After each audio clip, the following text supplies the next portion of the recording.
And a very good morning to you this morning. You're very welcome along to a special Off the Ball AM. We are here in the company of greatness, and also alongside Owen is the two trophies. Yeah, they're not as big as they really are, kind of like Tag Furlong last week. I'm just making them look a lot bigger than they really are. The Triple Crown is actually tiny. I'm just making it look huge at the moment.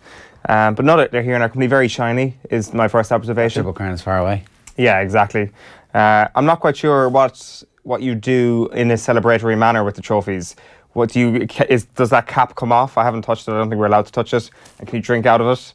Obviously, with the Triple Crown, you can, I don't know, eat scallops or something out of it. But you could probably drink out of that as well. Eat scallops. Yeah, I don't know what. Caviar, I believe, is the... Yeah, exactly. Yeah. Whatever the traditional term is. They're here with thanks to Ulster Bank Rugby, so thanks very much to those guys for bringing them in. And yeah, they're nice. That's all you have to say? No, it's good. Beautiful, I think, is the term you wanted to use. The Six Nations Trophy, obviously, we were wondering, how old is it? I wonder, does it go? Not very old at all. It's so the first one here is 2000. England, France, England, France, Wales, France. France, Wales. It's 2009 before we get our hands on it. Jesus. That was dark, wasn't it? And I think the Triple Crown is a new version. I think it's 2006. This one is made. Shane Horgan in the corner. Thanks very much. The engravings are incredible in these things. I mean, it's the attention to detail is something I don't think you really notice on trophies. Maybe all trophies have this attention to detail, but we don't really get to see too many of them up close. Especially if they're new ones, you know, like you can afford at that point to spend a bit of money on a good trophy. Yeah. Are the French pissed off that there's an extra trophy just for us, for our little own league? I mean, they must be. They must be, yeah. I'm not even sure how to have a conversation about this sort of thing. Like, do you go up to somebody and say, how many carats on this thing? Do you ask them, like, what's the shine level on it? No, I don't really know. I haven't really been trained in the discourse around trophies. It is gleaming in the under the lights there. Yeah, it is. Gee, the shine off it is incredible. It's normally the only thing shining is your forehead because you haven't put any makeup on. Yeah, no makeup, coming clean every day. Yeah, so it's they are nice. I think a solid 8 or 9 out of 10 is what I'm giving them. Also shining was your prediction. Chelsea haven't got a chance, I believe, was the precise quote from you yesterday. Yeah. I did say that. They haven't got a hope. I do still... Throw yourselves into the road, scrubbers. You haven't got a chance. Do you think they're going to score in the new camp? I mean, I don't know. I'm not writing anything on. Definitely not going to write them off at this point. They're still getting knocked out. But what I found is the hilarious thing around last night's result is that Lionel Messi has finally ended his duck against Chelsea. As if like this is going to be now inserted on his sidebar in Wikipedia, like 4 Champions League medals, 7 La Ligas, and has scored against Chelsea. He's finally done it. He's done the thing that no other human being could do. He's scored against Chelsea Football Club. All the back pages seem to be leading with it this morning, that he's finally ended this incredible drought that has somehow kind of cursed him over the last few years. It's hard to write about a 1-1 draw in any other way that's interesting, isn't it? It's like, it's a 1-1 draw, it's half time, they got an away goal, you probably make them favourites to go through, but it's like, Messi. If anybody else had scored, it would have been, Messi still firing blanks at Stamford Bridge. It probably would have, but like, what a ridiculous thing that is as well, considering he's beaten Chelsea before. But I would have said the angle on all of this is that Antonio Conte got this close to bang on. He said before the game, we needed to play the perfect game, and if it wasn't for one stupid Christensen mistake, they would be going to Barcelona with a 1-0 lead. Okay, that's definitely one take on it. The other take on it is that Chelsea are the biggest shower of big-time Charlies that have ever existed. Why? Because they can't get it up for Watford, they can't get up for any of those crappy teams in the Premier League who hammer them, but bring along a Barcelona and it's like, oh yeah, we can play now. We're actually not the shitty team that has been stinking the joint out for the last 4 months. Yeah, well, I think Antonio Conte is kind of part of that big-time Charlie cult that you're talking about. As in, we didn't see him angry to those losses to Bournemouth and Watford. He was just there and he was a little bit mellow. He's trying to get sacked. It's painy. He was, like, he hasn't really got himself up in that sort of excited state in any manner over the last 2 months, as he did last night. Our Antonio Conte, our beloved Antonio Conte, who hates Jose Mourinho, who loves the fans supposedly, who loves to run up and down the touchline. He was back last night, and it's perfect timing because this Sunday is Jose Mourinho versus Antonio Conte, and we're going to get it at last. It's Christmas. And so what we should all do all week is focus on nothing but how much they hate each other to try and goad Mourinho into responding, and goad Conte into responding, so that there is a proper touchline, fisticuffs, stripped to the waist, and nobody's allowed to intervene. No, nobody. Right, let's tell you what's coming up on today's show. The Grand Slam. This is what we get when we win the Championship / Grand Slam this year. I mean, I would take just a Championship, but obviously we want the Grand Slam in England. Yeah, like obviously we should have the Championship one going into those closing stages in Twickenham. Like we will, there's no question about that. We're going to hammer Wales this weekend. We're going to hammer Scotland, obviously, and like we'll probably have the game won by half time against England. So it's at that point just solidifying we can start things. doing swing low in an ironic fashion. Yeah, we should do kind of like those beloved Wigan fans playing Oasis out over their Tannoy system at the DW Stadium the other night. I don't know how we would do that in Twickenham, but maybe kind of like something. Loudhailers. Yeah. We could use like whatever promotional material the RFU have put out on the seats, like some kind of St. George's cross, some kind of whatever it is that they've done to incite us. Or maybe if we get Joe Schmidt on board, I think he's hooked up to the sound system through his earpiece, to say, so Joe, if you happen to win this game, will you play the CD for us? And it's just Sweet Chariot, so that'll be sung with an Irish lilt. Exactly, yeah. Right, so what else is coming up? Andy Lee retired on off the ball last night. An outpouring of love, really, from the boxing world for really one of the nicest people in professional sport ever. So congratulations to Andy on an amazing career. And like, I'm just delighted that he has retired at this point, because he's got his health and he's got his world title and he's got his family, and it's kind of the perfect boxing career where, you know, he fought 39 times as a professional. It's a really, really tough game. So congratulations to Andy on a brilliant career, and we're really looking forward to working with him here over the next while. On top of that, the Champions League, going to talk to Andy Mitten ahead of Manchester United against Sevilla. A bit of doubt whether or not Pogba is going to play. Jose Mourinho took the unusual step of allowing the cameras to film the final 15 minutes of training. Normally you get the first 15 minutes, but he wanted them to see the game that they were playing to show that Pogba is fully fit. So if he doesn't start, it's nothing to do with fitness. And Bubba who? What's this about, Owen? Bubba Newby, our half-piper, if that's what the traditional term is for somebody, or maybe just a skier, I don't know. But we'll ask him that. Bubba Newby, Are you a half-piper or a full-piper? Exactly, yeah. He was born in Ireland, in Cork. His father was doing a bit of work at UCC at the time, and he's kind of a native of Salt Lake City, or just outside Salt Lake City at this point in Utah. So he's kind of living in the home of winter sports, and he represented Ireland in the Winter Games yesterday. He came 22nd in the half-pipe, pretty good result. He was told on RTE, on TV last night again, which is one of these shows that I just turn on every night, that you've come 22nd, and he was like, really, dude, that's radical. So I'm looking forward to getting some radical takes from Bubba Newby a little bit later on in the show. All right, that's all coming up. We'll also check in with Frank Greaney in a couple of minutes' time. We're going to talk you through the back pages of the newspapers, and for me the biggest story in the newspapers today is the fact that Tadhg Furlong is not going to start. It seems to be a Rory O'Connor exclusive. I haven't seen it in any of the other newspapers, so if anybody else has it, apologies. But Furlong set to miss Wales clash as Porter and Ryan ready to start. So Andrew Porter, there's a detail here in it. This would be his 5th senior start on the tight head side, having switched from loose head last year. That's not the 5th start for Ireland. That's his 5th game ever as a tight head, having switched from loose head to start a match. I don't think he'll have started against anybody quite so high profile as the Welsh front row. No. Wales named their team. Brian Driscoll on Twitter was like, respect to Gatland, this is my team. Analyse it away, lads. Still going to beat you. Yeah. The thing about Andrew Porter is that he is outrageously talented. That is the one caveat in all of this lack of experience. And I say good call by Joe Schmidt. John Ryan is, of course, probably the safer option here, because, first of all, you have somebody who's got more pedigree at the scrum. But I'm not so sure that Porter's deficiencies at the scrum, as some people have called them, are actually true. Because I think you get that with people who are explosive ball carriers. It's like, that guy's an explosive ball carrier, therefore he's not a great scrummager. That must be his weakness. I'm not so sure that's the case with Porter. I'll be very interested to see how he does packing down against that Welsh front row. But at the same time, as you say, it's not really a fair time to judge a guy. It's against the Welsh front row in his 5th ever senior start in that position.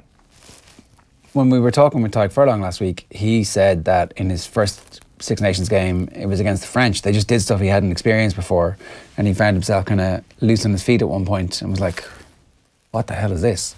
It was just the value of experience that he had to go through that. So maybe that's what happens this weekend. Maybe there are a couple of early penalties where Porter has to reset himself and re-establish, okay, this is exactly what this is going to be like. But you can't cheat that, and it's better that this happens now than for the very first time in a World Cup final pool or the early pool decider, whichever the early one is, / quarter final. I mean, we're all talking about the quarter final. Whenever we say the World Cup, we mean in that World Cup quarter final where we're all paranoid we're going to lose. But it is like the second worst situation for it to occur. I don't believe for a second that he is going to crumble at the weekend.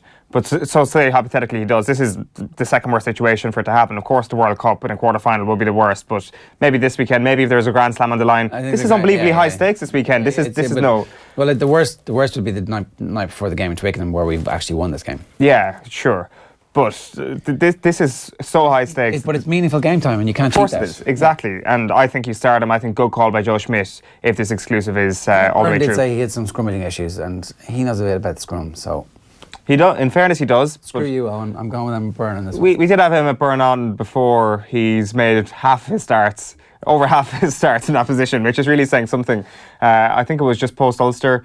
Actually, so maybe he didn't. I'm trying to think to myself, has he made any starts since that amazing Ulster carry against Ulster? I don't think he has, actually. So, yeah, so maybe Emma Byrne is correct. It felt like a start last week, obviously, because he came on after 3 minutes. Yeah, it really did. I might go through some of the back pages that are focusing on the football last night, because it is Lionel Messi who has broken this godly duck that he's had against Chelsea. At the front of the Irish Examiner say, take a bow. Messi rescues Barca with his first ever goal against Chelsea. The back of the Irish Daily Star then goes with Drew Blue. Chelsea howler allows Barca back for draw. There's Lionel Messi and Andres Iniesta celebrating there in Stamford Bridge. Curses is the snappy headline on the back of the Irish Mirror. Messi finally breaks his drought to give Chelsea a tough return in Spain. On the back of the Evening Herald then, it's Chelsea rue late, mess up, Barcelona equaliser. Such a shame for Fabregas. That's in the words of Antonio Conte from last night. Okay, so Andy Farrell was before the press yesterday, so most of his stuff is the rugby stories on the back of the Irish papers. Truth hurts. Farrell Italian lessons will be put to good use. This was the fact that Ireland actually lost the last half hour against Italy. The other story on the back of the Mail: no FA rap for angry Aguero after Wigan fan spat. That's Wigan fan spat, as opposed to a spat between him and the Wigan fan. The rumour is that that the Wigan fan rushed on the field and told Sergio Aguero to perform a sex act on him and then spat at him in his ear, in Sergio Aguero's ear. So, I think he's entitled to punch him. Yeah. Have you seen the videos of the Manchester City fans trapped inside their stand while the Wigan fans just in this wave, kind of, I don't know, kind of like what are those characters in Game of Thrones again? The Dothraki, kind of like a Dothraki horde, just walking down the pitch at the DW Stadium and towards the Manchester City fans, and people doing these weird kind of hand gestures, not even like your blatantly rude hand gestures, just weird hand gestures. And I'm like, is that even a thing you do to rile up opposition people? But the Wigan fans were undoubtedly doing it. I think a few stewards even got in on the action. To do that. Yeah, exactly. That sort of thing. That sort of thing that you'd see people do at the darts, basically. Yeah, okay. It's stupid. I don't get it. Hashtag Brexit. Wales vow to target Murray and Sexton. This is not the greatest psyops grenade that we've ever seen thrown. Warren Gatland, these guys are really brilliant and we have to try and limit their time in the ball. It's like, wow, Warren Gatland's going after her. He's hammering the hammer. It's okay, fair enough. Yeah. Pretty muted. He is so far. Yes. But Wednesday, I suppose. Well, I believe that Warren Gatland is not the kind of grenade that he used to be. He's mellowed out a little bit, our Warren. Limerick can drive to sell venue rights. 1.4 million is what the Gaelic Rounds is going to generate in naming rights, 140 grand a year. So that'll be guaranteed income of 1.4 million for the Limerick County Board over the next 10 years. Resilient Red Devils to avoid pain in Spain. The Racing Post thinks that Manchester United are going to win in Seville tonight. We'll talk a little bit later with Andy Mitten about that. This is a good story that's also carried in the Irish Times today. Economics lead to worrying drop in trainer numbers. Now, Dennis Egan, Chief Executive of the Irish Horse Racing Regulatory Board, yesterday revealed that just one application has been made for the regulator's next course for aspiring trainers. Basically, at the very top end, the trainers are surviving, and at the very bottom end, where it's more of a hobby, trainers are surviving. But in the middle, where you used to have traditionally a broad swathe of Irish trainers, they're finding that it's too difficult now to actually make ends meet to be successful enough to get the good horses in sufficient numbers to still maintain a business and survive. So that's the story there, and we'll obviously come back to that a little bit in advance of Cheltenham, I suspect. Let's show you the back page of the Irish News this morning. I think they're doing Frampton Quigg as their lead. They've also got an interesting one about Conor McKeon. He's left out of pocket again through injury. That's his knee injury that's forcing the Tyrone footballer to stop working at the moment. He works in a pharmacy as far as I'm aware. So he's out of pocket is what they mean by that, is that he just basically can't work because he's injured. And Frampton versus Quigg rematch, a summer option for Windsor. That really would be an event in Belfast if that was to go ahead. And then just a couple of the UK titles this morning. Messi breaks Chelsea hearts, reads the front of the Daily Telegraph sports section. Barcelona star seizes it on Christensen error to finally score his first goal against the Blues. While finally then, on the back of the Guardian, it's moment of madness. Christensen's misplaced pass helps Messi to rescue Barcelona. Yeah, did we do the Irish Times? I'm not sure we did the Irish Times. Their lead story is really Gordon Darcy's column today, and he says that he reckons Chris Farrell is going to have a big impact. He went back and watched the 60 minutes that Bundy and Chris Farrell played in the centre together against Argentina and reckons they were pretty good. And then Sean Cronin was the player in front of the media yesterday, and he was asked about that. Eddie Jones no longer has replacements, he only has finishers. He got rid of that terminology, and so I was like, wow, what a genius. What a genius Eddie Jones has renamed the subs. I like the way it's permeated all the way down to the social media team at the RFU, where they release their team graphic and it actually says finishers instead of replacements. Oh, no, totally. That's where it's like he insisted that they don't have that anymore. So yeah, he's definitely not a micromanager, Eddie Jones. And definitely not the first person who ever came up with that. Like, come on. It's like, well, let's hope he is the first person to ever come up with bringing Danny Mills into the backroom team. Let's hope we never see Danny Mills in another rugby backroom team, just because of tournament experience somewhere in the country. I recommend that every English rugby team has to listen to Danny Mills talk for 25 minutes about his experiences in Japan. Imagine if Danny Mills is weirdly successful with the England team and he just gets on the circuit and suddenly he's at our rugby road shows and he's like speaking at after dinner speeches in rugby clubs around England. Yeah. He could become just this weird kind of cult worshipped follower thing that Danny Mills might be. I don't know. That would be a weird kind of alternate reality. But good on Eddie for basically bringing this to our attention is what I'm saying. All right.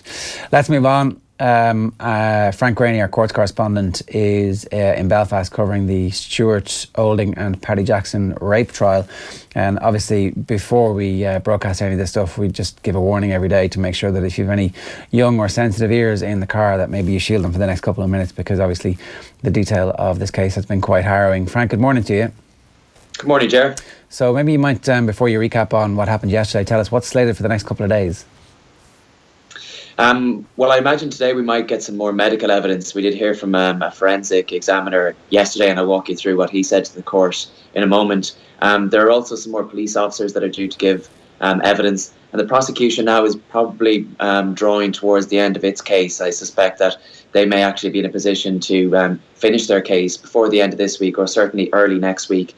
Then the defence will obviously be given an opportunity to call any witnesses that they see fit. They're under no obligation to do so. This is a case that has to be proven beyond a reasonable doubt by the prosecution. But if any of the four accused want to give evidence, for example, they'll be allowed to do so once the prosecution has finished its case. There are maybe still about 2 weeks left to go at this stage, Ger. All right, so Frank, maybe just run us through what happened yesterday then? Well, yesterday morning began with the continued cross-examination of a detective constable who interviewed Stuart Olding following his arrest, and he was arrested 2 days after the alleged incident in Paddy Jackson's home in June of 2016. We heard that he was arrested shortly after, about an hour after the complainant gave her first formal statement to the police, to the PSNI's special rape crime unit. And we heard that he gave his version of events. He said that that the woman had performed a consensual sex act on him. He said that she performed oral sex on him and that it was consensual. She denies that. She said that she was forced to perform oral sex on him. He said that afterwards he got out of the bed and left the room and went to an adjoining bathroom to clean himself up. He said that she remained in the bed. He said that at one point, while he was in the bedroom, she took her top off. Now, that's important because she was asked about that, the complainant, during her lengthy cross-examination last week. She was asked about that, whether she had taken her top off or not. And she said that she was ordered to take her top off at one point, but that she wasn't sure who made the order. He also said that she had told Paddy Jackson and himself to go get condoms at one point. She had said in her cross-examination that there was some conversation about condoms, but that she certainly didn't instruct him to go and get any condoms. Her statement was also put to him during this police interview, and during her one of her statements or something that she said to the doctors at one point. She said that she had been vaginally raped by 2 men.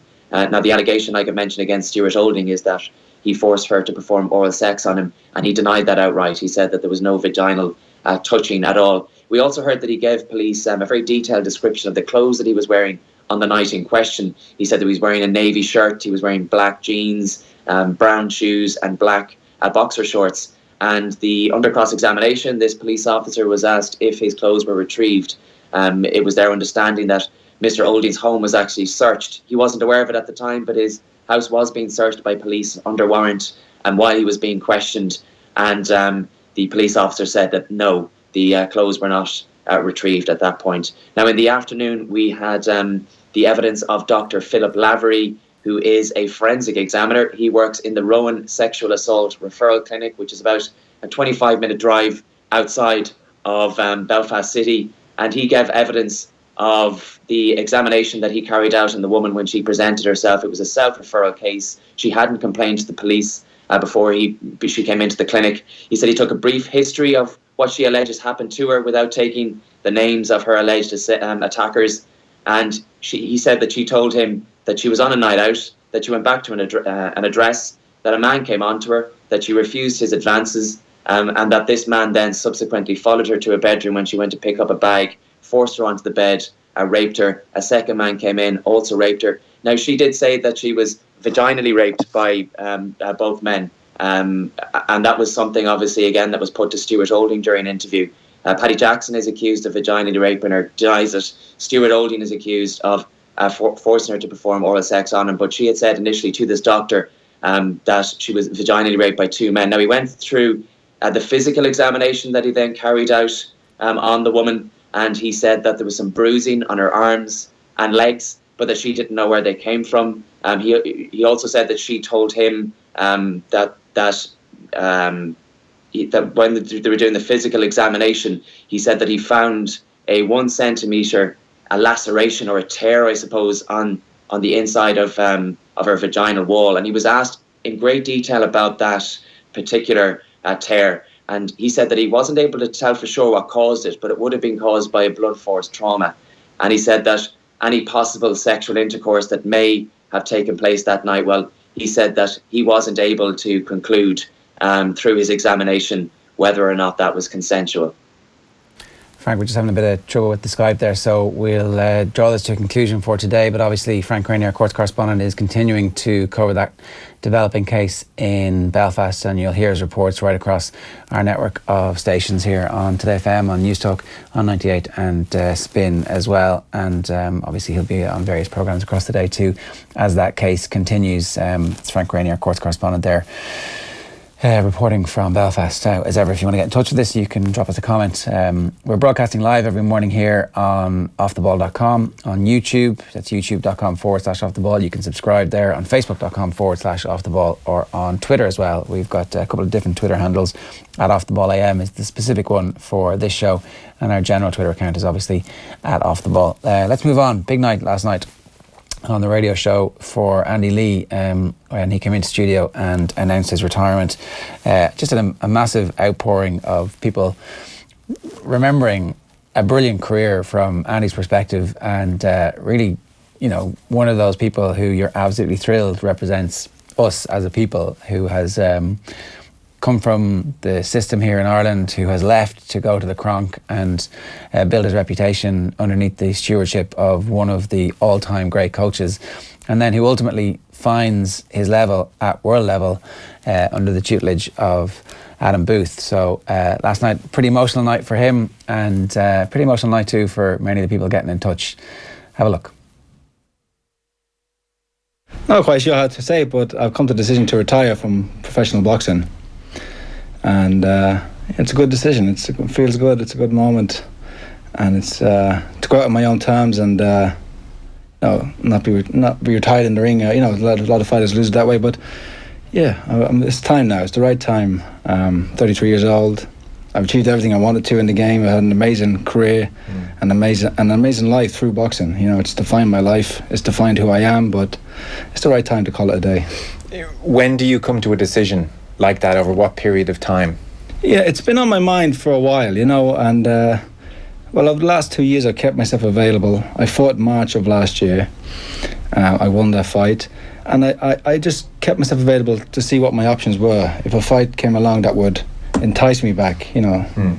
Because very recently you were sitting in this studio and your name was vaguely floating about for a fight with Danny Jacobs, and you were certainly interested in that if it came up. So even that's only a couple of weeks ago, where you were still thinking like a fighter. Yeah, and like those calls and those type of speculations were happening like constantly over the last 2 years, but none of the fights and none of the offers were good enough or big enough to get me to go back. And you know, I have responsibilities now as a father. To leave my wife and my daughter would take a big fight to get me to do that. You know, to leave them to go away training and to put myself through all that. Might you be less inclined to retire if you were single and no child? Well, if I were single and no child, I probably would have been in the gym straight away. You know, after the fight with Billy Joe Saunders. But I took a decision to take a year off. Not a year off, but I had to take some time off, and then. Obviously, then we had the baby, so that's been the best thing. You know, that's really my priority right now. Yeah, congratulations, Andy. What a brilliant career. Absolutely, no question. Like, he's almost the kind of leading light of this generation of boxer, that some of them are obviously still in their peak, some of them are still below the age of 30, because some people often forget that he was our only boxer in Athens, that he was somebody who represented that amateur into professional ethos so very well, and all the success we've had through the amateur ranks and through the professional ranks have been attributed to coaches down through the years, of course, but Andy Lee has had a huge hand in all of that as well. That if you reach the top of the amateur ranks, there's glory in that. If you reach the top of that ranks and then want to transfer over to professionalism, then there's glory in that as well. And Andy's done both things, and it's an unbelievable career. And at 33 years old, you do feel it is the right time to retire, as you mentioned at the top of the show, for his health. And that can often be the dangers when you're fighting into your mid-30s. But thankfully, he's avoided all that. Yeah. Kev, obviously, quick off the mark last night. Congratulations on a great career, champ in every sense. Good luck for the future, and I look forward to working with you right here on At Off the Ball. I think Andy's got an important role to play in the future of Irish boxing too, just as somebody who has had that background of both a successful pro and amateur career. Adam Booth, your work is done here, my dear friend. You won. Time to fly to your next life chapter. I'll be waiting at Arrivals. A really brilliant partnership too, and I think one that benefited Adam Booth as well. You know, like Booth obviously had other fighters who'd been successful, but you start adding a coterie of different fighters who win in different ways. Michael Gannon, best of luck in your retirement from boxing. Fair old sting in that right glove back in the day. Yeah, knockout artist, as Andy says. Congratulations for one of the classiest casts I've ever heard. Emotional, funny, insightful, and the perfect way to announce the retirement of a true gent and legend. Feet up and change those nappies, champ. Scott Brady, a true Irish legend. Sad not to see him fight again, but on the upside, if we get to hear his brilliant analysis and inputs on At Off the Ball and elsewhere, that's a positive. Enjoy retirement. # legend. # class act. Alan Gilson, that's a great picture. Retires, bless him, a fine sportsman, and sports in brackets, because yeah, fine man really is the thing. And you know, like, boxing is so hard to be able to make it to the top and not to lose your values and not to lose who you are in the middle of all that is unbelievably difficult, and Andy managed it. He was the hardest, bravest fighter I've ever seen. I broke the coffee table at home the night he beat Korobov. Absolute legend. See you for a pint soon. Doc from the Late Late Show here. That's Derek O'Connor. Yeah, so that's a sample of some of the messages that we had coming in over the last while. And yeah, like, obviously there's a sadness that a sports person's identity is so wrapped up in the sport that they do, particularly in our minds. But ultimately, when you get out from a sport like boxing, as dangerous as it is, as violent as it is, and just as nasty as some of that backroom politics that Andy said he's not going to miss the unscrupulous people, like, he can actually look back and go, well, I managed to navigate that about as well as anybody ever has. 100%. And I think because he carried himself so well and because of the class he showed as a man, people will take to him as a man outside of the ring so much quicker as well, because quite often you see with sports people, they may have negative traits, and you brush that to one side, and suddenly you're zeroing in on the sports person that this person is. But because Andy's such a classy guy, you always had the guy outside the ring. You always had him on whatever Doc's show or our show or whatever, and he was always speaking elegantly and speaking well and showing his true values as a man. So we had this three-dimensional kind of formed opinion of Andy throughout his career, and that's just one element of that is just going to no longer be in the public consciousness. Yeah, he's done a bit of acting. He's obviously doing a bit of commentary on TV. He's doing analysis with us. So, and he's done some ring work. It was interesting that he specified to Joe that that's the last time you're going to see me in the ring as a fighter, because obviously he's done some stuff with Eric Donovan in the past, and you kind of see him getting a bit of a taste for these big nights. This, I can see him being a really great trainer and a really great leader of Irish boxing into the future as well. Somebody who actually people can ring up and say, I need a bit of help with this. You managed to get through this stage of your career. How did that happen? And also just to fully understand, because he is from that generation who predates the success of the high performance. So he remembers the madness of what Irish boxing was like before it was revolutionised by Gary Keegan and Billy Walsh and Zor. And then he saw the benefits of that, and then went professional and reached world title level. So that's the pathway that we want so many of our fighters to go on, because it's such a difficult game that you want them to be able to get something out of it at the end of it. And he definitely has. Let's move on. Leo Messi scored last night at Stamford Bridge. What a shock. Who knew he was good at football in London on a Tuesday night? Afterwards, Graham Hunter was on the football show. Here's his take. Ties not over, and there isn't a gap. Right. They had their first free week, I think, in 6 weeks last week, and then building up to this, that obviously really counted. But against Eibar at the weekend, there were a couple of players who looked sluggish. Paulinho didn't perform tonight. There were 2 or 3 times when I've never seen this season any Barcelona being caught in possession the way that not only did they look sluggish and a bit dopey, but nobody was shouting man on. Chelsea flooded them. There were periods of the game when it looked like Chelsea had 12 or 13 men on the pitch, not including the referee who had a good game. And the answer to your question is, I think what they work the kinks out of their bones bit by bit.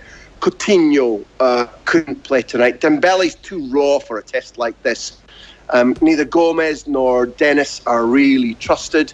Semedo was suspended. But what happens in the league now, because the cup's off till the final on the 21st of April, is that Coutinho comes in, Semedo gets a game, Gomez and Dennis will probably get a game, Alcacer will get a game, and gradually the rotations will help. And by the time Chelsea come to the Camp Nou, I fully expect them to be facing a Barcelona that looks imperious. And now, not over, not by any chance over, but now Barcelona are good enough, are robust enough, are clever enough. And whichever you use the phrase, I'm really sorry, getting the job done about Messi, that stands for this team now. I have to say, in my ESPN column, I predicted that score draw. I predicted Messi to get at least one of the goals. And now I predict really strongly, Barcelona will deal with Chelsea because not because Chelsea are poor or they're falling apart or because Conte's arguing with the owners. Barca now are quite good. Yeah, I mean, that was the consensus yesterday. We had Andy West on the show as well, that Barca are quite good. And yet, I just feel like when a team like Chelsea digs in like that and gets that type of result, and, this isn't a crappy team. This is a team who has won the league, who has aspirations for doing great things. Andy Mitten is on the line. Andy, obviously we were going to talk Manchester United, Seville, but I know obviously you know a lot about Barcelona. Is there any sense that actually what's happened here is that Chelsea have gone out and realised that they don't need to fear Barcelona? It was an excellent game, and I agree with a lot of what Graham said, but Barcelona at Camp Nou are very different to Barcelona at Stamford Bridge. More players will come back. Barcelona are excellent at home. They've been very, very good in the league this season. They're clear at the top of the league. It's not vintage Guardiola Barcelona, and that's one of the reasons why attendances are 29% down. There's been a huge slump in attendances, which has been really surprising at Camp Nou so far this season. But Valverde, against a lot of expectations, because we're in a real mess at the start of the season, when they were outclassed in those 2 Spanish Super Cup games by Real Madrid, he's done a wonderful job of bringing all the egos into line, of building the team around Messi, of getting the best out of the new signings. And I think they will be too strong for Chelsea in the second leg. But Chelsea were excellent, even though they didn't have so much of the possession.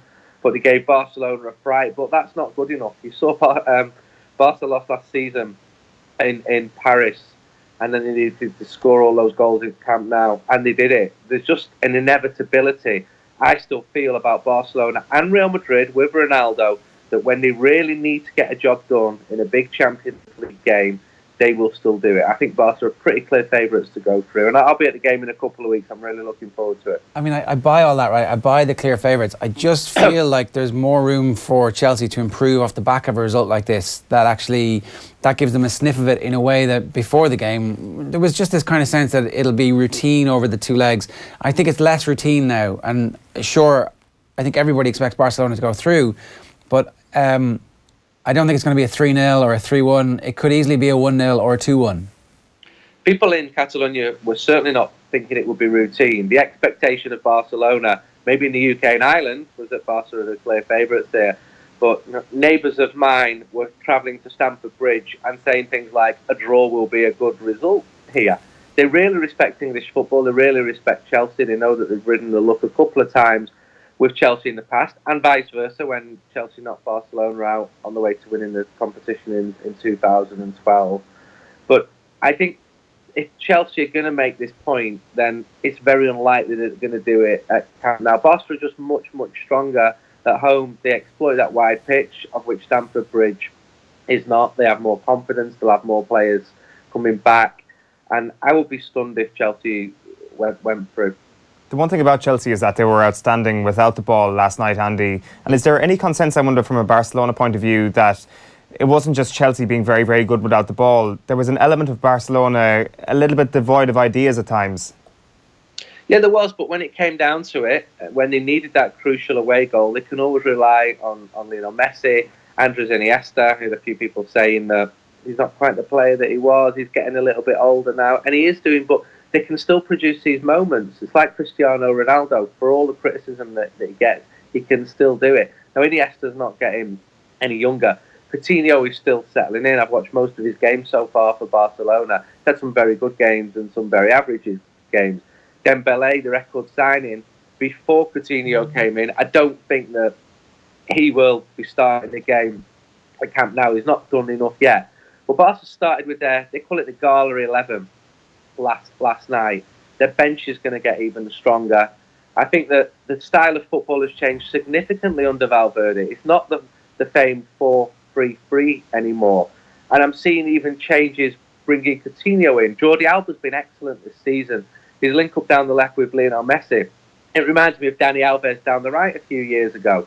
And Coutinho's sort of getting in the way on the left-hand side now. So they've still got the kinks to work through, but Valverde really does have the respect for the players.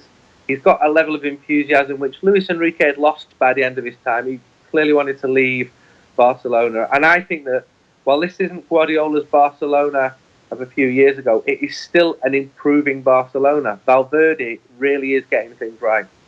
Just one question on Chelsea, Andy, and Eden Hazard's performance last night, because I do think he put in a vital shift last night, because it was due to his movement that Willian had so much space and could have scored more than the one goal in the end.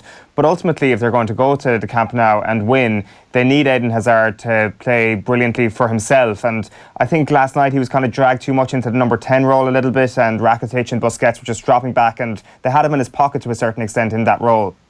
Yeah, they did, and I thought Willian did very well, and his goal was an exceptional goal. This is a difference between players who win those individual Ballon d'Or awards and don't. If you're Eden Hazard, clearly hugely talented player, one who Barca watched closely, one who both Manchester clubs wanted in that summer of 2012, you've got to go to Camp Nou, you've got to score a winning goal. You've got to do something like that if you're going to be considered to be the best of the best. There's one reason why Coutinho moved to Barcelona, why Luis Suarez went to Barcelona. You get more opportunities to do that.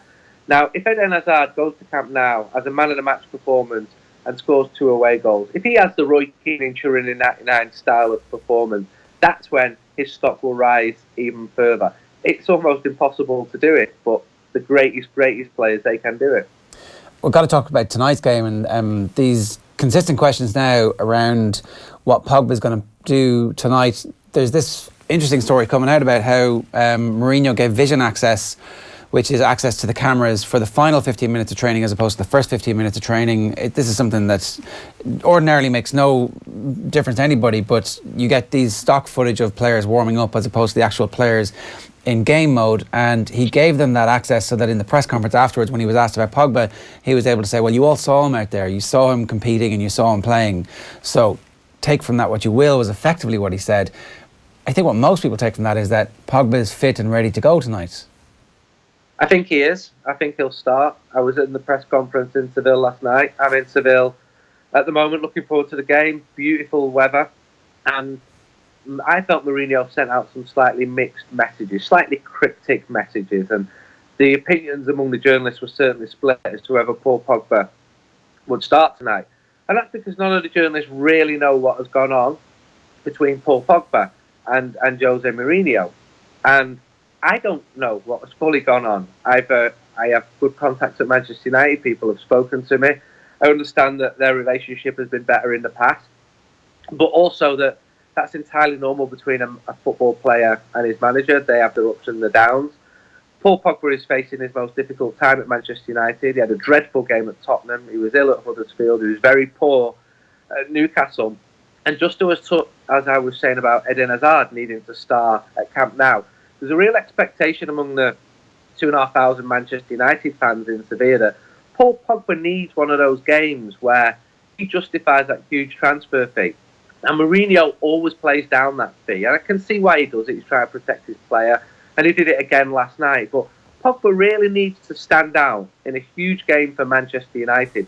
He's been really good once this season at Everton on New Year's Day when he played in a more attacking role, the role he prefers. But he needs to do that at a place like Sevilla, away in the Champions League, because the doubts are starting to increase about Paul Pogba. He had a bit of it a year ago. He had a terrible game against Liverpool in January 17, but he had a good season last year. But good is not good enough for Manchester United, just as it wouldn't be for Barcelona. If you're Paul Pogba, you need to become a great player. And I think if he gets his chance against Sevilla, he does really well. What will then happen is both him and Mourinho will say, there's been no issue all along. You're all wrong. You're all talking absolute nonsense. This is a good place. But Mourinho does want him to act upon his instructions and sometimes play in the position that he doesn't want to play in. And the player's not always comfortable with that. This is a huge game, and it's a huge part of the season for Manchester United and really for the Mourinho project, and whether or not we're all going to view it as successful at Manchester United. Like, they have to reach a semi-final this year for everybody to feel like there's still some semblance of progress, because if they get knocked out in a quarter-final or, heaven forbid, by Sevilla at this point, there'll be a real sense that there's been huge investment and no progress. I agree with all of that, and United need to win a trophy this season, and the FA Cup would be good, but the league was over by November. No Manchester United fans thought that we had a chance of the league. Even going into the derby at the start of December, no one expects to win the Champions League either.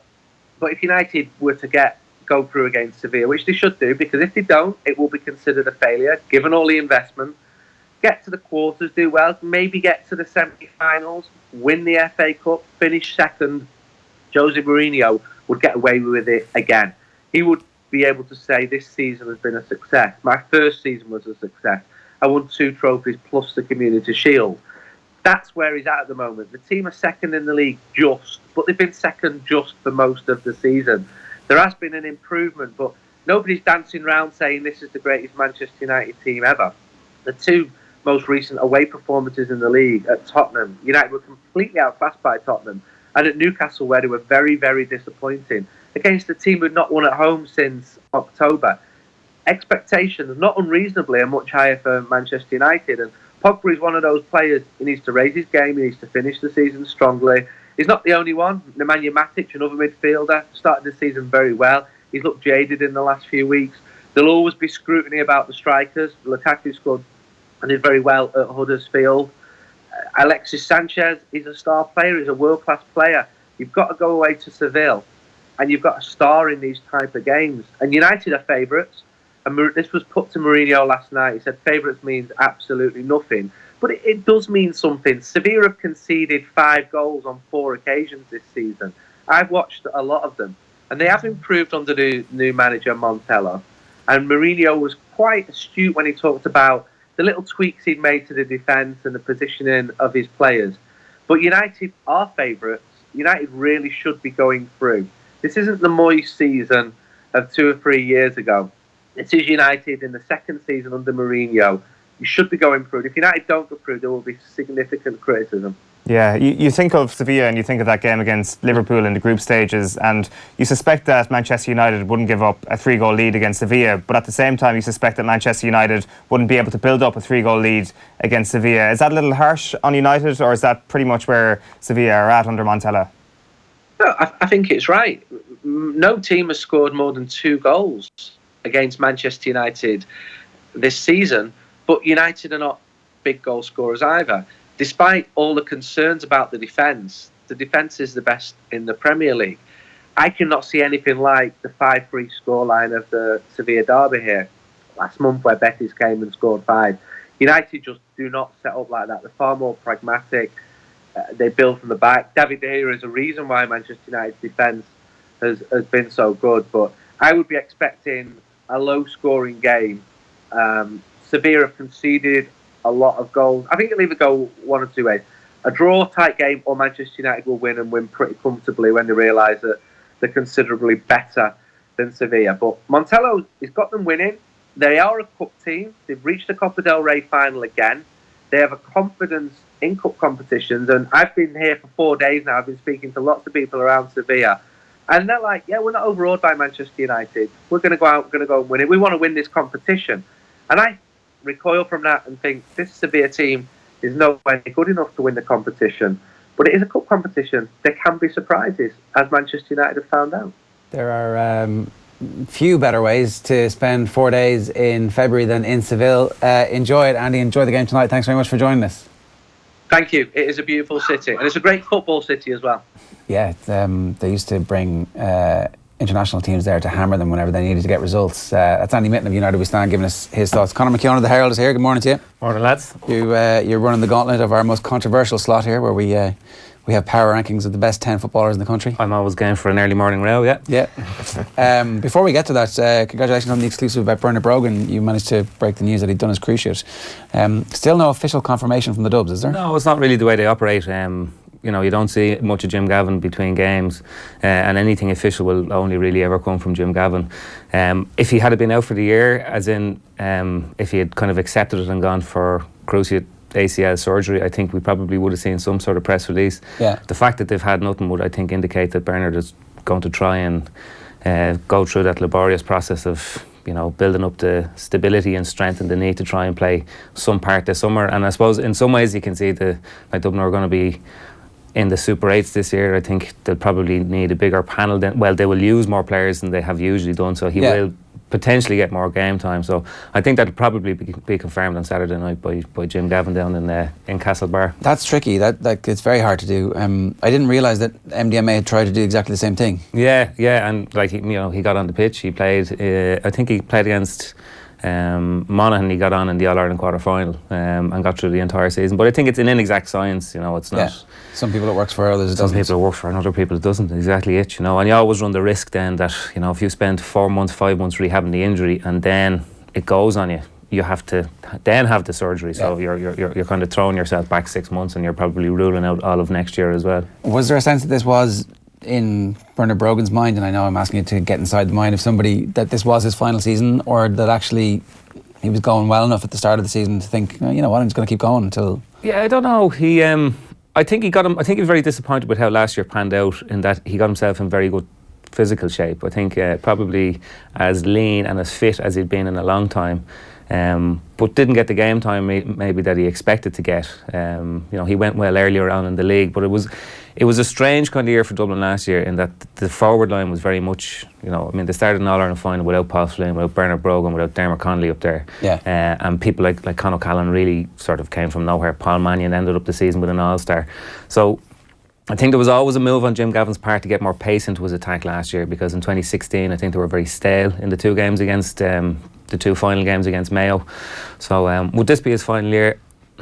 I suppose it depends on how it pans out. You know, if it gets to the end of the year and he has more football, I think Bernard Brogan would find it very hard to walk away from intercounty football. Yeah, well, I suppose there's that, like, you know. Yeah, but like, even, you know, for some of them it seems to matter. For others, they're like, I don't really care. You know, I'm just part of this experience, and I like being part of the experience. But the history seems to matter for some of them. Yeah, you find it's like anything, and you know, it kind of brings it back to the whole media engagement thing and people speaking their mind. But you find there's very different characters in that Dublin dressing room. Yeah. You know, for some of them, like people like Bernard Brogan and James McCarthy and Dean Rock, whose fathers played for Dublin, they would be aware of the history. Hugely aware of it. And there's other guys, it's that this is what we do. You know, this is the sport we play. We're going to try and win the thing that we try and win every year. And you know, the historical significance and the Connolly not quite knowing how many All-Ireland medals he had on the field after last year was like an indication that different folks, different strokes. I think he briefly forgot. Yeah. But no, I think he'd be aware. I would hope that he's aware of how many All-Irelands that he has won. Yeah. I wonder, is there a competitive sense of legacy in that Dublin dressing room where Bernard Brogan is thinking to himself, this Dublin team is going to go down as one of the greatest of all time. I need to be the guy that people are talking about in decades to come as the guy who was there from the very start and was still there starting in 2018. I think it's a little bit like, I heard Padraig Harrington in here and when he was in with Joe and Paul Kimmage, and even in his interview with Rory McIlroy and Paul Kimmage the weekend, I think Bernard Brogan's at the, like, Bernard Brogan's legacy is already written, you know. He was already Footballer of the Year in a season when Dublin didn't make an All-Ireland final. He was already an incredibly prolific forward who then developed his game to being this kind of all-round thing. Now, it looked like he was going very well. He started off that night against Kildare and he set up 3 or 4 goal chances. I still think with the emergence of Conor O'Callaghan, I don't think he was going to be a starter this year regardless, but he was going to go out with his boots on though. He wasn't going to just hand it over to Conor and say, oh, you scored those great goals last year, fair play to you. Like, yeah, I think his role now is the furthest man forward. That's always been his best role, but I think it's now really the only role that he can play, and I think that Dublin just have a guy who's younger, basically, you know, and is a sure bet to start. But I think he probably would have gotten game time this year. Like, he's like all these fellas. I remember interviewing Dennis Bastick 3 years ago, saying, why are you coming back? He was 34, 35, and he just said, greed, you know. And like, Bernard Brogan would be the same. Like, why go out with 5 All-Ireland medals when you have a fair chance of getting a 6th, you know? So, I think his legacy is probably, I think he'll go down as one of the great Dublin forwards and definitely one of the most prolific forwards of his generation. You do feel though that like all of the legacies get enhanced if they do 5 in a row because they're the first team in history to ever do it. Like that, it just adds this extra. You were part of that 5 in a row team. The way we all talk about the Great Kerry team, you were part of that Great Kerry team. That automatically catapults even the lesser players, for want of a better word, into conversations about greatness and, you know, teams of the millennium whenever they all come to be done. I think so. Like, because the fact that it hasn't been done, the fact that there are a couple of teams that have done 4 in both codes but have never done 5, it's a mythic number. I don't know whether Jim Gavin taking the 2 extra years that would bring it up to 5 if they won it. Purely a coincidence. Like, it means nothing. We can't read anything into that. He only takes it day by day, as far as I can make out. But like, it would be like, you know, I have to say, I'd still be surprised if they did it. Like, I mean, I'd still be surprised if you went 5 full years without, amazing, getting snagged somewhere along the way. But at the moment, you wouldn't necessarily bet against it. And I suppose if you did do it, like, we haven't seen it done before, so, you know, I think we'd be talking about them in different tones now. Totally, because we do talk about, and rightly so, Tommy Walsh and JJ and Henry and all the lads as being the greatest hurlers of all time. Yeah. And they did 4, but I suppose the fact that they won plenty of All-Irelands either side of the 4 as well secured their legacy. And I think the Dublin footballers are kind of, the great Dublin footballers of this team are getting towards that, I think. Very close at this point, yeah. All right, let's. The reason that we're doing this morning is because obviously we started our top 10 footballers of the year power rankings before the league, and naturally enough, Lee Keegan, Dermot Connolly, and a bunch of players who aren't playing any football in the league were on that list. Are we sticking up our unified? This is the off the ball list. Okay, so this is the current off the ball AM power rankings. Brian Fenton straight in at number 1 after some towering performances. James McCarthy, Conor McManus, Paddy McBrearty wasn't anywhere on that list originally. Paul Murphy, the lobbyist in chief, is Owen Sheehan for that one. Lee Keegan's still on the list. Cluxton, I think Cluxton's actually got a promotion, has he? Yeah. Damien Comer's on the list, Matty Donnelly and Aidan O'Shea. So obviously there are some egregious errors in terms of players who are the best footballers in the country who haven't played any football yet, but should stick the list back up there, Paul, and we'll have a look at it. Conor, annihilate the list for us. That is a different list. That's my list. That's your list? Yeah. So this one, we're back to the original list. I think there's 2 distinct categories here, right, when you're doing this. You have the players who are the best footballers in Ireland, and you have the players who are the most important footballers in Ireland. And I was thinking about this after I was invited on today, and there are slight differences. Like I think if you're talking about Mayo's most talented footballers, like it's Aidan O'Shea and Lee Keegan, but if you're talking about the most important footballers to the team, it's Cillian O'Connor. Absolutely, like he is the guy that if you take him out, the standard of the team falls by a mile. And I think Dublin have the same thing as well. Dermot Conley is absolutely Dublin's most talented footballer. I think in terms of skill, maybe Fenton now is probably up there with him, but I think Conley is the most, he's the guy who's the best at everything, if you know what I mean. Like collectively he has every skill off to a higher standard than anybody else does. But there are fellas there that maybe wouldn't feature on people's top 10 lists, like Dean Rock or Keane O'Sullivan, but they are essential to the way Dublin play. Like in a team sport, if you took either of those specialist people out, like nobody sweeps as well as Keane O'Sullivan, reads the play as quick. Dean Rock has become the best free taker, I think, in the country, and also now a prolific scorer of important goals. Yeah. But so they might make your top 10, but I suppose that's kind of... No, I get it. Like if you consider back to the Donegal game, the smash and grab from Jim McGuinness, like Keane O'Sullivan changes the face of Dublin football by his very ability to do the job that he gets asked to do. Now, I don't know if anybody else would have been able to do it, because we never saw anybody else get asked to do it because he took to it so quickly. But like they wouldn't be sitting here going for 4 in a row if he wasn't as good as he is. And it's hard because that's not really, like he'll get his all-stars, but it's kind of almost begrudging. It's like, well, sure, what does he really do? Who's he marking?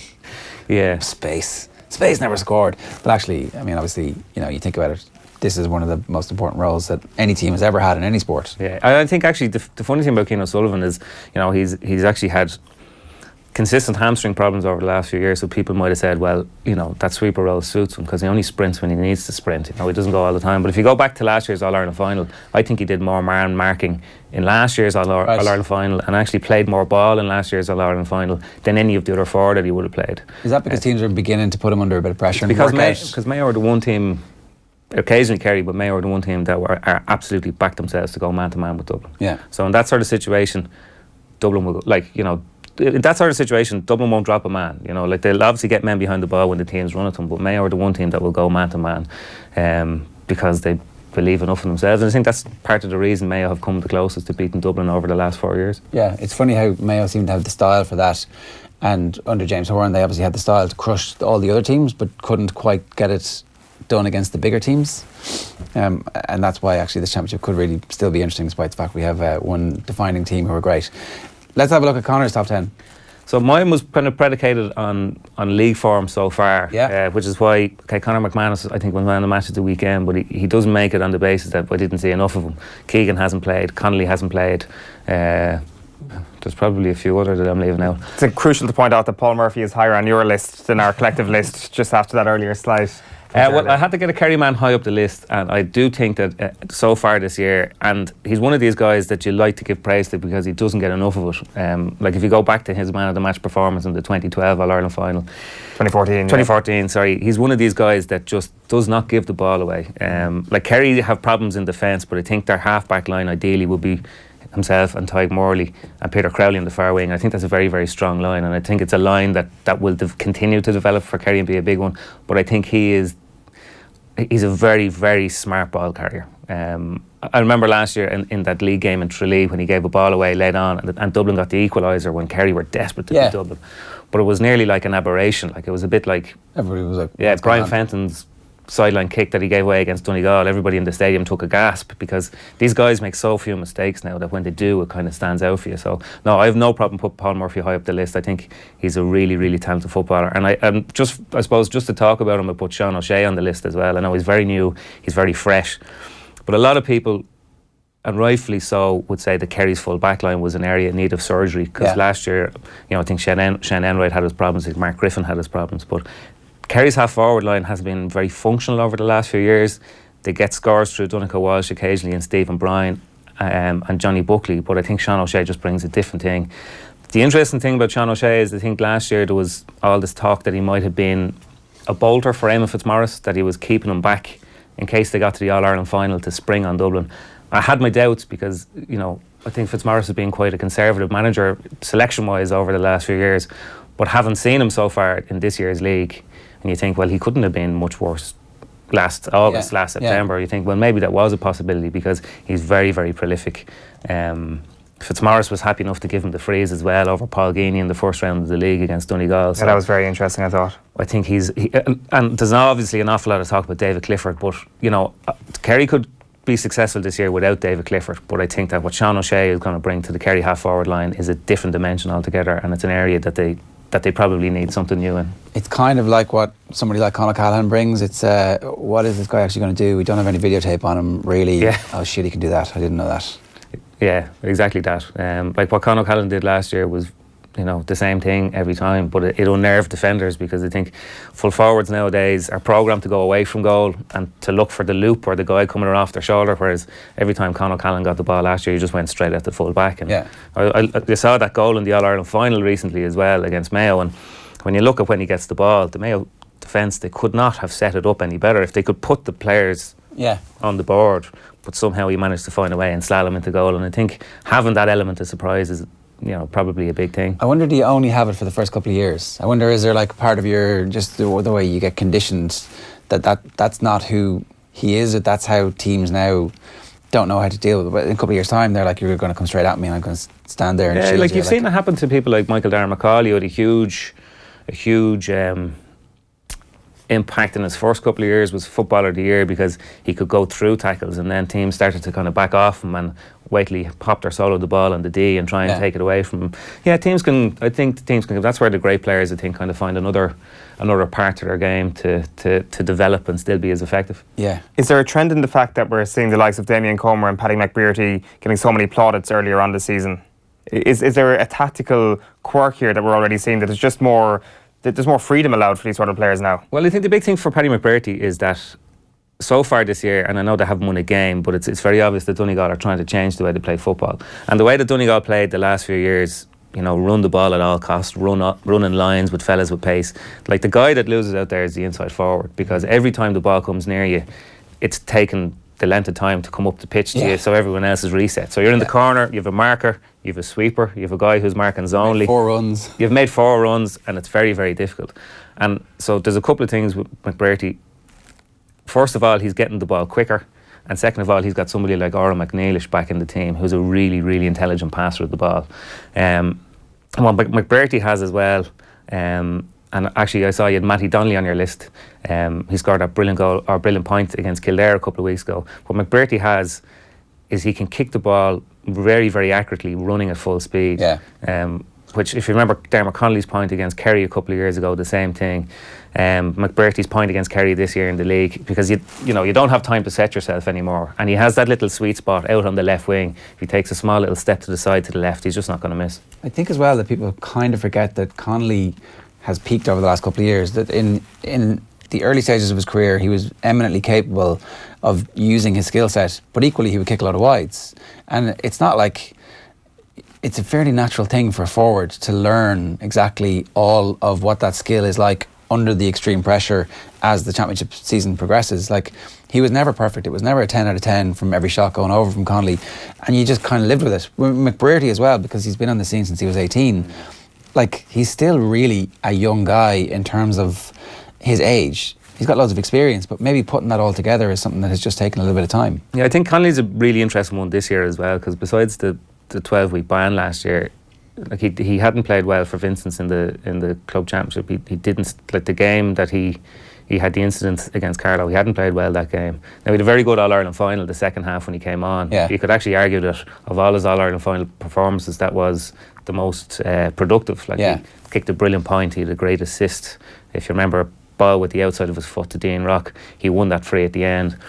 But Connolly's a fella that we could be sitting here next year and saying, well, he's the reigning Footballer of the Year in the year Dublin won 4 in a row, because if he gets a run of form, even last year it was interesting to watch that Mayo put Lee Keegan on Kieran Kilkenny, and it's almost like, and I wonder if Connolly had started whether that would have happened anyway, because it's almost like people are saying, well, Kilkenny is the guy who makes Dublin tick, he's the guy that we need to put our best marker on, and if that happens, well then Connolly's free.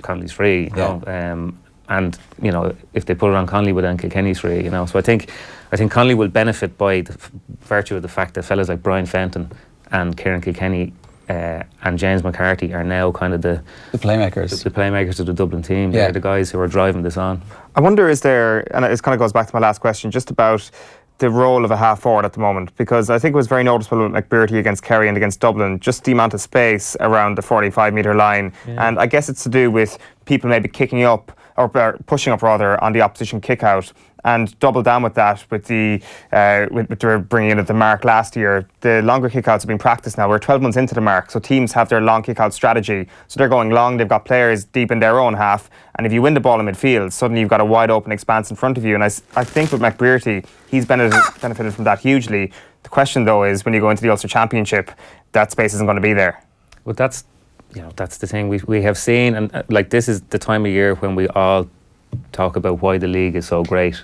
Teams of a similar ability playing each other much more frequently, and then we start to talk about there's been a tactical rethink and we're having these great matches, and then all of a sudden the first round of the Ulster Championship kicks off and everybody reverts the type. I think there probably will be, like, there will be an evolution in the thing, because, like, everybody else in the country wants to do better than they have done over the last few years. So then, like, they know they have to tweak the thing slightly.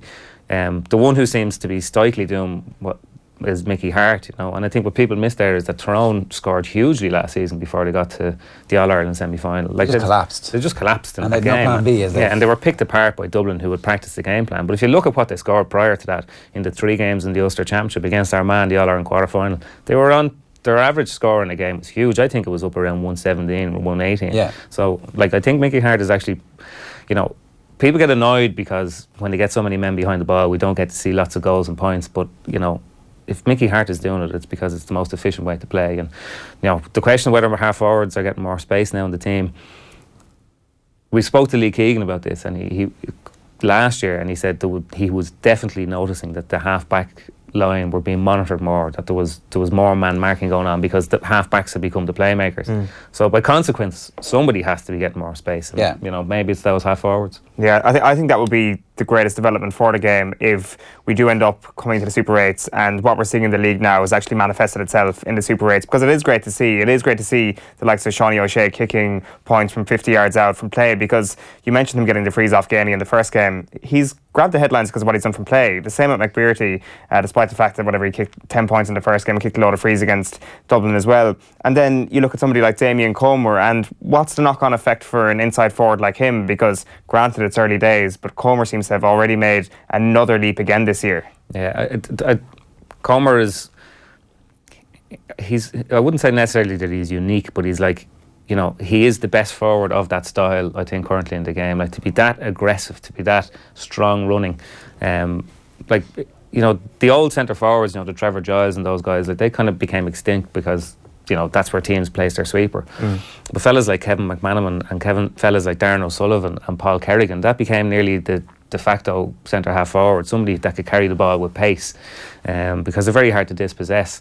And Comer, he has all of that, and he's up for it every single time. The aggression that he played with set the tone for, as a forward, set the tone for everything that Galway did that day in Salthill against Mayo.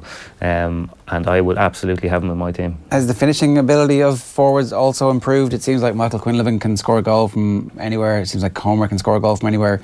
And it's not because of goalkeeping errors, it's because it's right in the top corner. I would think so.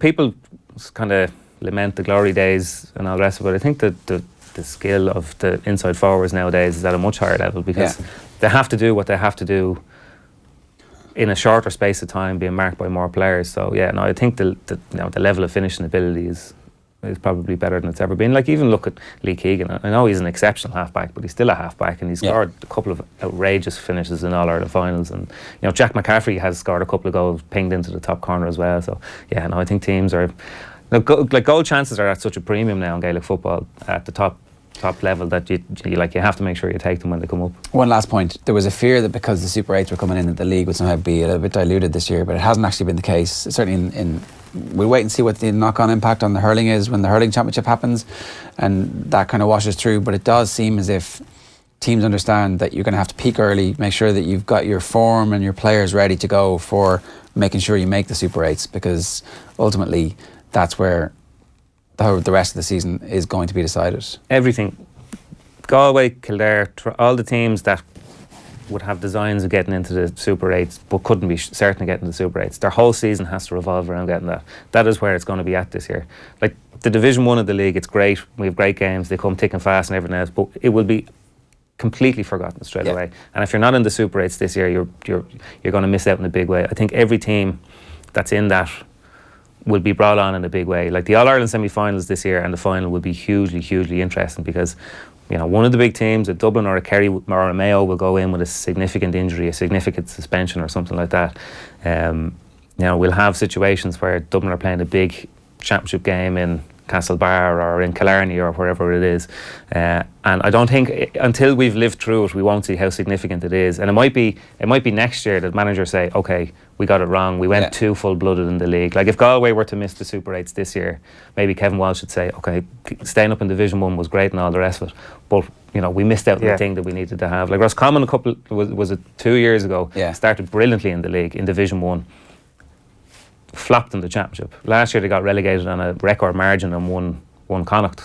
So some kind of balance in between. I don't think it's an exact science, and I think we'll probably have to see how this year pans out before we see the effects of that next year. Yeah, I think it's almost like just to do with not even peaking too early in the season, but burning out so early, because you look at Roscommon 2 years ago and they got hockeyed in the league semi-final against Kerry. It wasn't just in the championship where they fell flat, so it was kind of going from November through to April, and that sort of burnout hit them in April, which is absolutely incredible. But just like one last quick point, I know we're kind of out of time. Obviously Castlebar this weekend, and the league is all about seeing the one or two new players who could come through. And do Mayo need that forward to come through yet? Because I'm not sure if we've seen anybody at the level of, say, people are talking about Owen O'Donoghue now, who's been very impressive and he's talked about very, very highly in Mayo, but he's another back. He's another back, yeah. And Dublin have the opposite affliction. Like the one thing that Dublin are in great position, that's very obvious, but the one thing that you would say they're vulnerable to is having an injury in defence. Like that defence has been pretty much set there.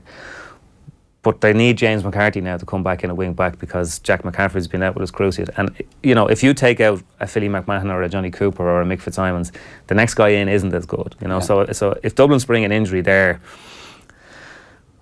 they're in bother.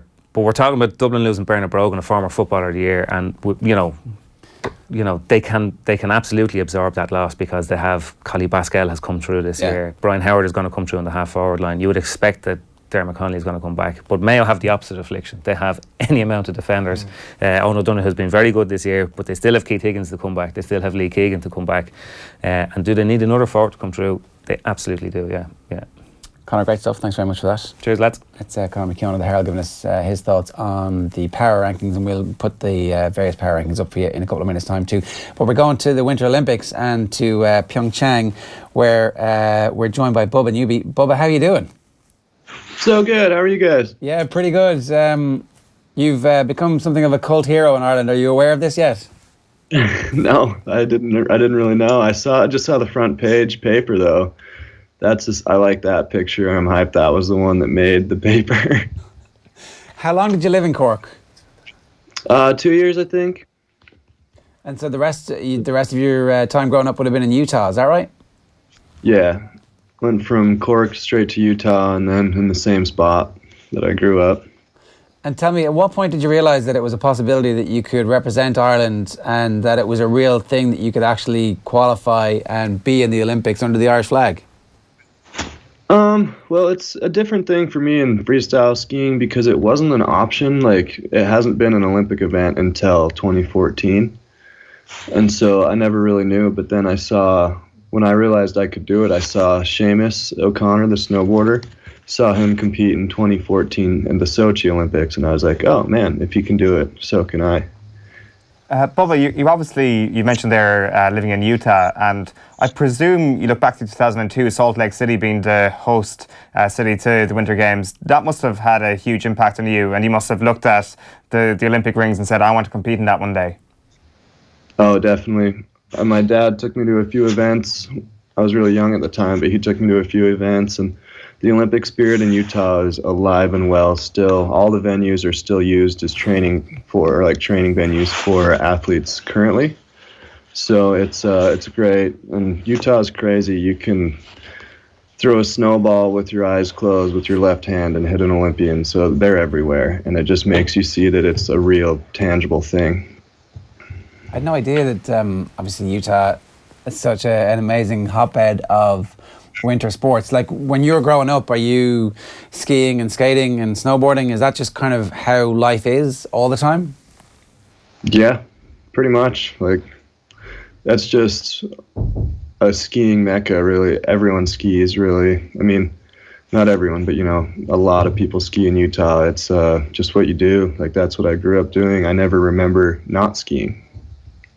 Is there something about the half pipe that might appeal to a creative gene in you? Because, correct me if I'm wrong here, but just watching the Olympics over the last week and a half or so, and you look at the likes of mogul and aerial, and it feels like there's a textbook winning jump in all these sports, that if you master that, you're going to win. Whereas in the half pipe, there's an element of creativity there that you can kind of be wide-eyed after watching the event and thinking, that was amazing, I've never seen that before, and ultimately creativity is awarded in the sport. Would that be fair to say? Yeah, that's exactly right. And aerials and moguls, the jumps actually have a degree of difficulty. So you have a certain score you can get maximum if you do that, and you're trying to do the trick exactly how they would say in the textbook, pretty much. In my sport, you can do whatever you want. It's free. It truly is freestyle. You can do whatever you want. Like, you don't have to tell the judges what you're going to do. You don't have to tell anyone what you're going to do. If you mess up on one trick, you can adjust your run halfway through. Like, you can do whatever you want, and it really, I love being creative, and I love doing tricks that don't really make sense physics wise. You know, I have one trick that I'll go upside down spinning left, but then halfway through I'll start spinning right, and you can just do whatever you want, and it really speaks to me that way. So what are you thinking when you're about to start your run, your second run yesterday, the one you ultimately fall in, but you have to try and put it off because you're 2 points outside of the qualification places? Is it a jump that you've executed before, or is it something completely outlandish that you just need to go for? Well, I mean, the trick I fell on was a trick I've landed a ton, so that was annoying. But going into it, I didn't know what place I was. I didn't know what score I got compared to everyone else. I don't look at that. I don't pay attention to that. I didn't actually know what I got at the end of the day until they told me halfway through the interview, and it was just about improving my personal run. And when I can improve my run, that's when the scores come in, and they're good, hopefully. That's really interesting. So you don't actually pay attention in the middle of the event to what the scoreboard is saying. It's all by feel, really. Yeah, I mean, my coach won't tell me anything. I ask him not to tell me the scores or the numbers or where I am in the list. He will just tell me hey man, you should probably do this trick, adjust your run this way. And I don't need to know that stuff. It's just all distractions. I don't need to know what the numbers are. Bubba, forgive me, what stage of your career are you at here? Like, are you a veteran in this event? Is this something that you're just getting started out on this journey? Because some of these events in the Winter Olympics, it seems like you can start at 16 and peak at 18, and some of them we see 30, 32-year-olds winning. So I know you're still obviously a very young man, but how do you feel? What part of that journey are you on at the moment? I'm no veteran, that's for sure. In half-pipe skiing, I think the oldest guy is 30, and the best dudes are around 25, I'd say, or there's some young kids that are really good as well. But for me, it's just I want to keep doing it as long as I'm having a good time. So clearly I'm having a good time right now, so I'll keep doing it. What's the circuit like? How often can you actually do this competitively? Like, so, you know, what was your last 6 months have been like building up to Pyeongchang? This year was a stressful one, honestly. I had more competitions in a shorter time period than any year ever. We had there was one World Cup in New Zealand in August or September, and then after that there's 4 events within like a month or two. Just pretty much I was gone more than I was at home, and so it was a stressful one. I didn't know I was qualified until like a week before the Olympics, and so that was scary. Would you be able to fix that in 4 years' time? What was that? Sorry. Will you be able to fix that in 4 years' time, do you think, and actually qualify early so you can build to peak at the Olympics as opposed to building to peak to try and qualify? Well, I mean, I hope so. I mean, in my sport's different. You can't qualify like a year in advance. It's just how the point system works. And so I would like to be in an easier position next year to not have to stress so much, or not next year, next Olympic cycle, to not have to stress so much. But again, I don't look at the numbers. I must ask you about the dangers of your sport, Bubba, because you're getting to 30 feet in the air at some stage, and certainly last week when there was high winds in Pyeongchang, there was a lot of people falling as a result directly of the wind. So thankfully, I don't think your fall was too bad yesterday, but I presume you've had falls much more severe than the one you had yesterday. Yeah, I've had some pretty gnarly crashes. Not too hyped on that aspect. I mean, but it's definitely like a mental game. It's a huge mental game, and I started working with a sports psychologist this year. His name's Dan. Dan's the man. Let's give him a quick shout out. But you got to be able to get past that stuff in your brain. If you're thinking crashes, you're gonna crash, and so you have to think, all right, I'm gonna land this. I'm gonna be fired up about it, and like, you just got to look past the crashes. About a month ago, or probably a little more now, I landed flat on my butt, pretty much, just so bad, and got probably a minor concussion, I don't really know, but it was definitely an injury that I wasn't happy on. I had a swollen cheek for sure, and just have to look past it, pretend it never happened. That's not easy to do. No, it's definitely not, but like, what I've been working on is I have these phrases that I say in my brain that bring me back to where my head would be at the best situation. So I'll say that, and it instantly distracts myself, because you can't think of two things at once. And so if you're thinking crashes, you need to get that out of your mind. And so I'll say something else to get me back into where I need to be mentally. Bubba, does qualifying for the Olympics like this, does it help in terms of raising your profile and just generally from a financial sense? Because I get the impression that a lot of you guys don't actually, it's not an easy way to make a living. There's risk involved, obviously. It's expensive to travel around the world, and the prize money isn't going to see you retiring to the Bahamas at 25. You're right about that. It's definitely like, skiing's interesting. All the money goes to the people that run it, pretty much. And then the top dudes, the best dudes, make enough and they do pretty well, but then everybody else makes next to nothing. I have got 2 jobs. I work at a ski shop, and I'm also a ski coach, and that's how I fund what I do. So I'll train all day, and then I'll go straight to my job, and then I'll go straight to my next job, and then I'll go home and sleep, and then I'll come back and do it again. That's incredible dedication that I'm not sure everybody fully understands either. And I think that's kind of one of the main reasons why stories like yours actually, they cross over and people fully realize the level of sacrifice that you've got to make to go out there and do this.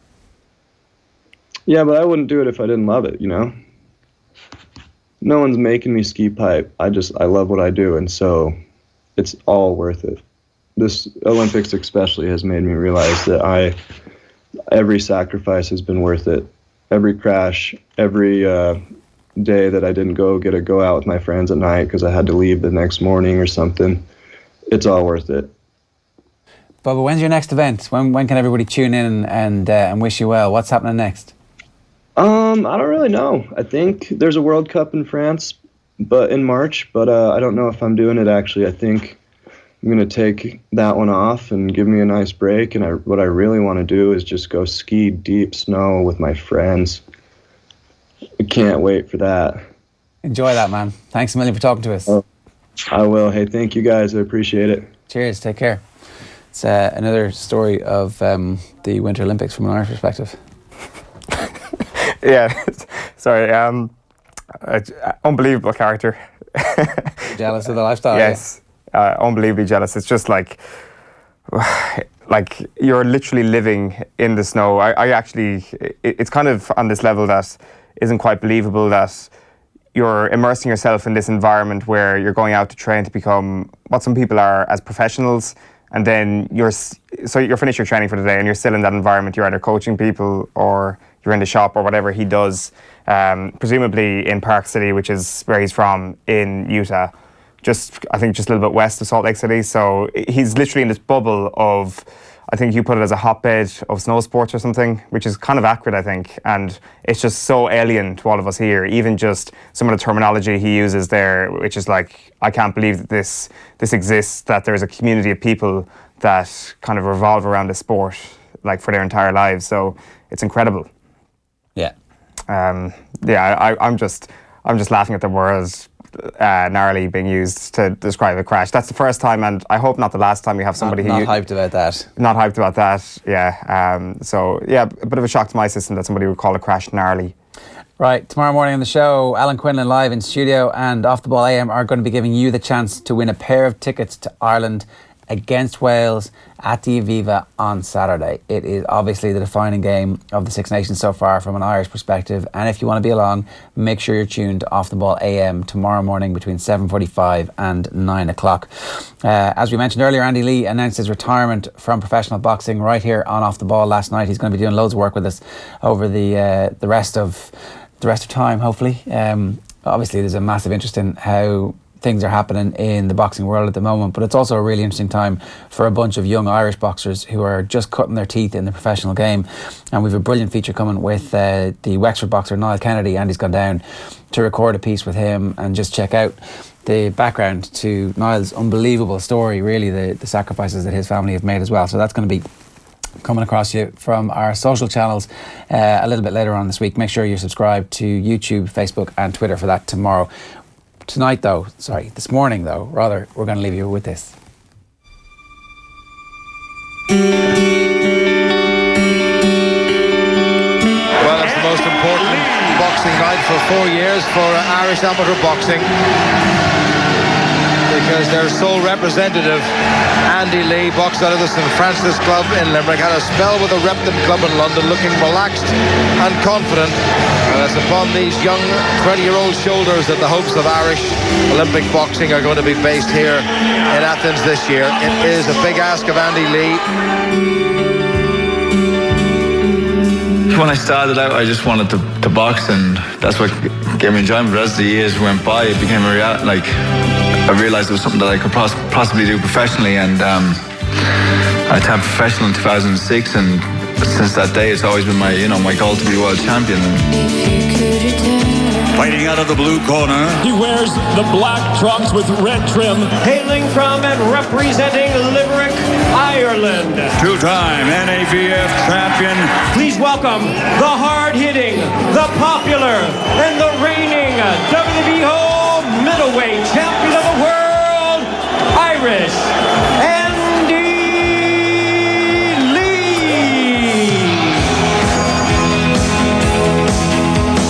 Let's cut to the chase. If you make it, right, and you win all your fights, tell us about the money. Come on, tell us about the money. Money, that comes later. First you have to win your fights, then you worry about the money. Now working out of the famous Danny Stewart gym, and Andy looking cool, calm, and about to collect. But I'll tell you this, Andy Lee's only had 4 pro fights. This is probably the most highly touted 4-fight guy that I have ever known. I mean, today Emmanuel Stewart was quoted here in the local paper in Las Vegas saying Andy Lee is a Hall of Fame fighter. And asked Stuart, how is this boy getting on? He said, champion of the future, no doubt. Jake LaMotta is known for taking punches, but he also gave it. I knocked Carl Daniels out with a great punch. Nice.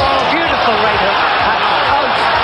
Carl Daniels hits the canvas, and Benji Estevez says it is all over. He said when Andy Lee landed that punch, the lights went out in Broadway. And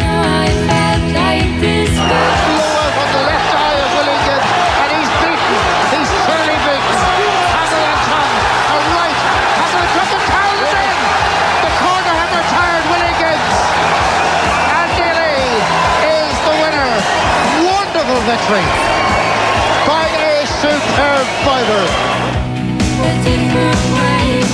Andy Lee's best chance, maybe, unless Korobov runs into a stamina issue, that right hook. We've seen Andy Lee land some right hooks, including one against Carl Daniels in the little room at Madison Square Garden. That was like Larry Bird in a 3-point contest. Hard left hand by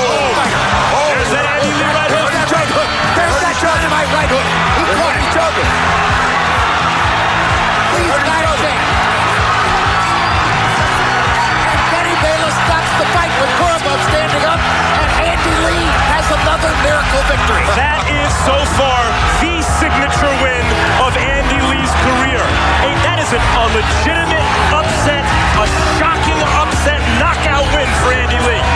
The winner by TKO victory, and now the WBO middleweight champion of the world, Irish Andy Lee. And I'd like to say thank you to this man Adam Booth. This title's for him, but it's also for the man who made me, Emmanuel Stewart. I lived with him for nearly 7-8 years, and I learned so much, and I owe this title. He said I would win a world title when I turned pro tonight. I met him too. Home is the hero. Limerick and Ireland's latest world boxing champion Andy Lee touched down at Shannon Airport at lunchtime today, still coming to terms with the fact he's finally attained his boyhood dream. It's surreal, but it's a great feeling all the same, and something I dreamed of and fantasized about, stepping back here when I won the title, come back to Shannon and back to Limerick, and it's a dream come true.